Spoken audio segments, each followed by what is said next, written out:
اب finance minister میں بھی ہمیں ایک نئے شوکت ترین صاحب کا اضافے کی صورت میں مل گئے. اسد عمر سے سفر سٹارٹ ہوا تھا, اس کے بعد پھر حفیظ شیخ صاحب, حماد اظہر ایک مہینے سے کم ٹائم کے لیے, اور اب شوکت ترین. یہ چینجز ہیں, اس کا کیا کوئی پازیٹیو امپیکٹ آئے گا, یا پھر یہ ایک طرح سے شو ہوتا ہے کہ کوئی ٹیم میں کنسسٹنسی نہیں ہے؟ اس کا مطلب کیا ہوتا ہے سر؟ میرا خیال ہے اس کا مطلب یہ ہے کہ جو ابھی تک کی ٹیم تھی وہ اس طریقے سے سیٹل نہیں ہو پائی جس طریقے سے کہ پرائم منسٹر صاحب چاہتے تھے, یا جس قسم کی پرفارمنس کی گنجائش تھی یا جو ریکوائرمنٹ تھی اس کو وہ پورا نہیں کر پائے.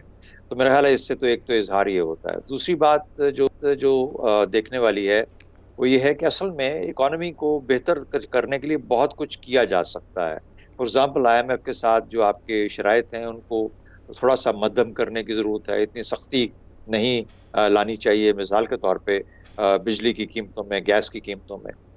پھر جو ریونیو کلیکشن ہے اس کا بھی اپنا ایک طریقہ ہے, اس کو بھی آہستہ آہستہ ہی اوپر لے کے جانا ہے.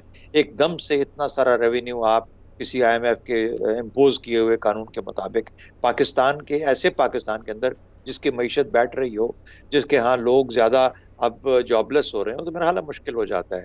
تیسرا بہت امپورٹنٹ ایک چیز کا اظہار کیا نئے آنے والے وزیر خزانہ نے, جہاں پر ایگریکلچر کا ہمارا مسئلہ تھا کہ ایگریکلچر میں ہم ابھی تک اس طریقے کا دھیان نہیں دے پائے. یاد رکھیں کہ پیپلز پارٹی کا جو دور تھا جس میں شوکت ترین صاحب وزیر خزانہ تھے, تو وہاں پہ اور باقی چیزیں بہت ساری خراب ہوئی ہوں گی, لیکن کم از کم ایگریکلچر کے اوپر ان کا بہت فوکس رہا پیپلز پارٹی کا, اور پیپلز پارٹی کے دور میں وزیر خزانہ کا. تو میرا خیال ہے یہ وہ چیزیں ہیں جہاں پر کچھ کر کے پھر انرجی, بجلی کے اندر جو سرکولر ڈیٹ ہے, جو کہ کیپیسٹی پیمنٹس کا معاملہ ہے, یہ وہ چیزیں ہیں جن کے اوپر کے کام کرنے کی ضرورت ہے. اور ایک ایسا وزیر خزانہ جو کہ اپنی پوزیشن کو سٹینڈ کر سکے ان تمام چیزوں میں, اور اگر انٹرنیشنل ادارے ہیں ان کے ساتھ بحث میں اپنا نقطہ نظر بہت بہتر انداز سے پیش کر سکے. تو یہی پاکستان کے لیے ضروری ہے. شوکت ترین صاحب کا ذرا بیک گراؤنڈ بھی دیکھتے ہیں کہ شوکت ترین صاحب بینکر ہیں, انٹرنیشنل لیول پہ بھی انہوں نے کام کیا, پاکستان میں بھی آئے, بڑے بینکس میں بھی, حبیب بینک کے حوالے سے بھی ان کی شہرت تھی, پھر باقی بھی انہوں نے کیا, ابھی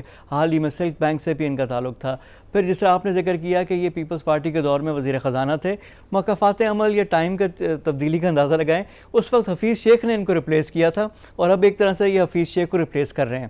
اس سے پہلے جو انہوں نے چارج شیٹ کی ہے کہ جو کارکردگی پرفارمنس ہے پچھلے 2.5 سال کی, اس پہ انہوں نے عدم اعتماد کا اظہار کیا ہے. تو کیا ایک دفعہ پھر ہم زیرو سے سٹارٹ کریں گے؟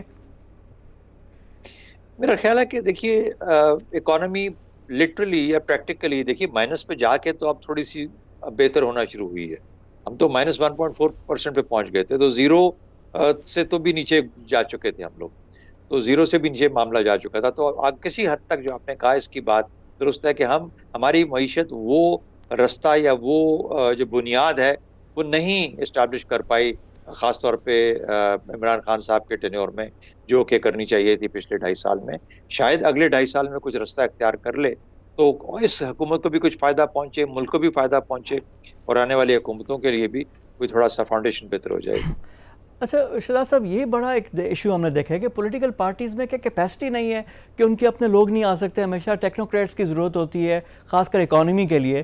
اسحاق ڈار گو کے تھے تو سینیٹر سب کچھ, اور سمدھی بھی تھے, باقی باتیں بھی کی جا رہی, لیکن بنیادی طور پہ ایک ٹیکنوکریٹ ہی تھے. اس سے پہلے بھی پیپلز پارٹی کے دور میں ہم نے آؤٹ سورس کی ہوئی ہے ایک طرح سے معیشت. اسد عمر صاحب تھے, ان کے بارے میں کہا جا رہا تھا کہ ٹھیک ہے, لیکن یہ معاملات کیا اسی طرح رہیں گے؟ کیوں نہیں پولیٹیکل جو پولیٹیشین اپنی کیپیسٹی بلڈنگ کرتے یہاں پہ آ کر لیڈ کریں؟ میرا خیال ہے کہ جس قسم کے لوگ کسی پولیٹیکل پارٹی میں ہونے چاہیے وہ بدقسمتی سے نہیں ہو پائے, اور ہم نے یہ دیکھا کہ ان کی جو سلیکشن ہوتی ہے, جو ممبرشپ ہوتی ہے پولیٹیکل پارٹیز کی, وہ بدقسمتی سے اس کوالٹی کی, اس لیول کی نہیں ہوئی. یعنی جس قسم کی انڈکشنز ہونی چاہیے. اور دوسری بات, ہمیں پرائیویٹ سیکٹر سے لوگوں کو باہر صورت لینا چاہیے. ہر قسم کی جو کیپیبلٹی ہے, آج کل معاملہ اگلے آنے والے زمانے میں گورننس کا, آج کے زمانے میں اس قسم کا اتنا اسپیشلائز ہو چکا ہوا ہے کہ ٹیکنالوجسٹ کی بھی ضرورت ہے, ایکسپرٹس کی بھی ضرورت ہے, کلائمیٹ ایکسپرٹس ہیں, سائنس کے ایکسپرٹس ہیں, ٹیکنالوجی کے ایکسپرٹس ہیں, اسی طریقے سے فائنانس اور اکانومی کے ہیں. اگر نہیں ہے آپ کے پاس آپ کی سیاستدان آپ کے لائن اپ کے اندر, تو آپ کو لینے میں کوئی حرج نہیں ہے ان کو باہر سے. اچھا سر, ایک اس سے ریلیٹڈ ایک ایشو یہ بھی ہے کہ جو میوزیکل چیئرز کے صورتحال ہو گئی ہے کہ ایک وزیر, اب جو یاد کرنا مشکل ہو جاتا ہے کہ ہر کسی نے وزیر نے نا, میجورٹی نے 2-3 وزارتیں اپنی سنبھالنی ہیں. تو یہ جو نئی نئی ٹاسک ہے، نئی نئی چیزیں ہیں، آپ خود بھی دیکھیں، آپ فورسز میں بھی رہ چکے ہیں، وہاں پہ بھی کم از کم سال 2 سال 2.5 سال کا تو عرصہ ہوتا ہے ایک پوسٹنگ میں. تو یہ جو نئی نئی وزارتیں ہیں، اب حماد اظہر کا کیس ان پوائنٹ ہے، اکنامک افیئر سے سٹارٹ کیا، پھر اس کے بعد انڈسٹریز میں آئے، اس کے بعد پھر فائنانس دی، اور اب ان کو انرجی دے دی گئی ہے، ایک نیا ان کا ایک امتحان ہے. خسرو بختیار کی بھی 3-4 وزارتیں چینج ہو چکی ہیں، فواد چودھری ایک سرکل کر کے پھر واپس وزارت اطلاعات میں آ گئے، شبلی صاحب آپ سائنس اینڈ ٹیکنالوجی میں گئے ہیں. تو یہ ٹائم چاہیے ہوتا ہے نا کسی بھی آپ کی پوسٹ میں، کسی بھی لیول پہ آپ جائیں ڈیلیور کرنے کے لیے. تو کیا یہ ان کے ساتھ بھی زیادتی نہیں ہے، پلیئرز کے ساتھ بھی؟ اس کا مطلب یہ ہوتا ہے کہ جو پہلا فیصلہ کیا گیا تھا اس کسی کو ہٹانے کا، وہ غلط تھا. تو ایک تو یہ ہے، میں فواد چودھری کے کانٹیکسٹ میں بات کر رہا ہوں.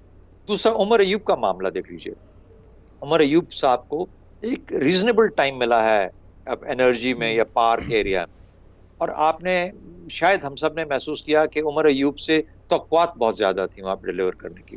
خسرو بختیار ایک قابل نوجوان ہے، اور اس قابل نوجوان کو ضرور کہیں نہ کور کرنا چاہیے تھا سسٹینیبلی، اگر محنت سے کام کرتے. اس طریقے سے کام میرے حساب سے وہ نہیں کر پائے. اس کی وجوہات کوئی بھی ہو سکتی ہیں، لیکن ان میں کیپیسٹی بہت ہے، لیکن وہ اس طریقے سے نتائج نہیں دے پائے. حماد اظہر کو جہاں پہ لگایا گیا انہوں نے شارٹ عرصے میں اپنا امپیکٹ چھوڑا. کیا یہ بہتر ہے کہ کسی آدمی کو 2-2.5 سال کا ٹائم دیا جائے، 3 سال کا ٹائم؟ ضرور، یہ بہت امپورٹنٹ چیز ہوتی ہے، تبھی وہ نتائج دے پاتا ہے، کسی چیز کو سمجھ پاتا ہے. اور ہر شخص ہر چیز کے لیے ہمیشہ تیار نہیں ہوتا. ہاں، اگر آپ کے پاس اس کی پہلے سے ایکسپرٹس موجود ہیں، یا وہ پہلے کسی ایریا میں ایکسپرٹ تھا، تو اس کو وہیں لگانا چاہیے تھا. لیکن یہ چیزیں ایسی نظر آتی ہیں جہاں پر کہ پھر مجھے ایک فخر امام صاحب کے ساتھ اگر فوڈ اینڈ ایگریکلچر کی بات کروں تو میرا خیال ہے ان سے بہتر انسان میرے خیال میں شاید کوئی نہیں ہوگا. لیکن ہر صورت وہ شاید عمر کی وجہ سے، کسی اور وجہ سے وہ شاید اس طرح کا ابھی تک کام نہیں کر پائے. تو لوگوں میں قابلیت تو ہوتی ہے، لیکن غالباً ان کی کیپیسٹی عمر کے حساب سے، تجربے کے حساب سے، ان چیزوں سے وہ دیکھنا لیڈرشپ کا کام ہوتا ہے. اچھا، اب یہ تو چیزیں ہم نے بات کر لی، لیکن ابھی جو پاکستان کے جو فالٹ لائنز ہیں، پچھلے چند دنوں میں، ایک ہفتے میں، ہمیں وہ بھی بڑی بری طرح ہمیں ایکسپوز ہوتی ہوئی نظر آئیں. جو معاملہ تھا تحریک لبیک پاکستان، اب پاکستان نے، گورنمنٹ نے اس کو بین بھی کر دیا ہے، کالعدم تنظیم بھی اس کو قرار دے دیا گیا ہے. اب یہ جو اس کی ہینڈلنگ تھی کہ جس طرح لوگ سڑکوں پہ آ گئے تھے، پھر لا اینڈ آرڈر کی صورتحال بن گئی، تو جو ہینڈلنگ تھی اس سے پہلے پھر لوگ کہتے ہیں جو معاہدہ ہوا تھا اس پہ بھی آپ کے وزراء کے سائن تھے، تو اس چیز کو کیسے بہتر طریقے سے ہینڈل کیا جا سکتا تھا؟ ایک تو اگر یہ کام کرنا تھا تو اس کی تیاری ہونی چاہیے تھی، یہ پتہ ہونا چاہیے تھا. پھر یہ بھی پتہ ہونا چاہیے تھا کہ اگر آپ اس لیول کا ایک لیڈر پکڑنے جا رہے ہیں یا اس کو اپریہینڈ کریں گے تو پھر اس کی ٹیئر 2 لیڈرشپ بھی ایگزسٹ کرتی ہے. اگر آپ کو کام کرنا ہی ہے تو پھر مکمل کام کیجئے، آدھا کام کیوں کیا؟ تو جہاں پر کنسیو کیا گیا یا پلان بنایا گیا، اس پلان کے اندر بہت خامیاں تھیں. میں اس پرٹیکولر انسیڈنٹ کی بات کر رہا ہوں. یہ تو لیکن ایک بینڈ ایڈ ہے، یعنی ایک مرم پٹی ہے. یہ جو اگر ہم یعنی ایک دفعہ پکڑ لیا، پکڑ کے آپ نے کیا حاصل کرنا ہے؟ اصل میں مسئلہ بہت گہرا ہے، اور یہ مسئلہ یہ نہیں ہے کہ پچھلے چند سالوں میں ابھرا ہے. یہ جو اس کا ہے ناموس رسالت کا مسئلہ نہیں ہے، یہ تو ایک بلیف ہے، اور اس بلیف کے اندر پورا پاکستان اپنا ایمان رکھتا ہے. لیکن کیا ہم اس کو کچھ ہاتھوں میں دینے کے لیے، یہ ریاست اور یہ معاشرہ یہ اس غلطی کو مانتا ہے کہ اس نے اس کو کچھ ہاتھوں میں دے دیا ہے؟ ناموس رسالت کے مضمون کو، یا اس خیال کو، یا اس احساس کو، میرا اپنا خیال ہے یہ سب کا احساس ہے. اس پہ کھل کے بات ہونی چاہیے، اس پہ بحث ہونی چاہیے، اس پہ ہمیں گھبرانا نہیں چاہیے بات کرنے کے. اور جب ہم اس کو اپنے طور پہ اپنے تئیں بات کریں گے، آپس میں بات کریں گے، تو پھر یہ کسی ایک گروہ کی ملکیت نہیں بن رہا ہے کہ جو رہ جائے گی.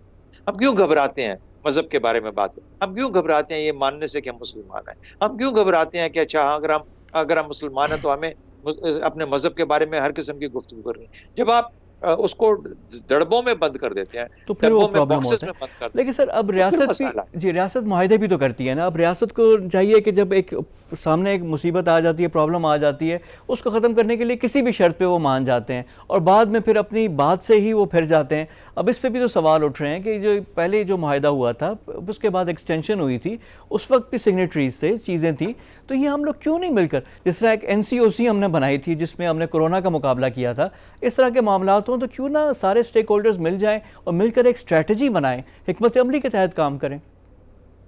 وہ بھی مرم پٹی ہوگی نا. ایک معاملہ کھڑا ہو گیا, اس کو کیسے حل کرنا ہے, ہم، اس کی روح تک کیوں نہیں جاتے, اس کی روٹس پہ جائیں, اس کی بنیاد پہ جائیں. بات کیا ہے, یعنی کیا کوئی 10 لوگ کھڑے ہو کے یہ کہہ سکتے ہیں کہ اچھا میں زیادہ عاشق رسول ہوں بڑا کسی آپ سے یا مجھ سے.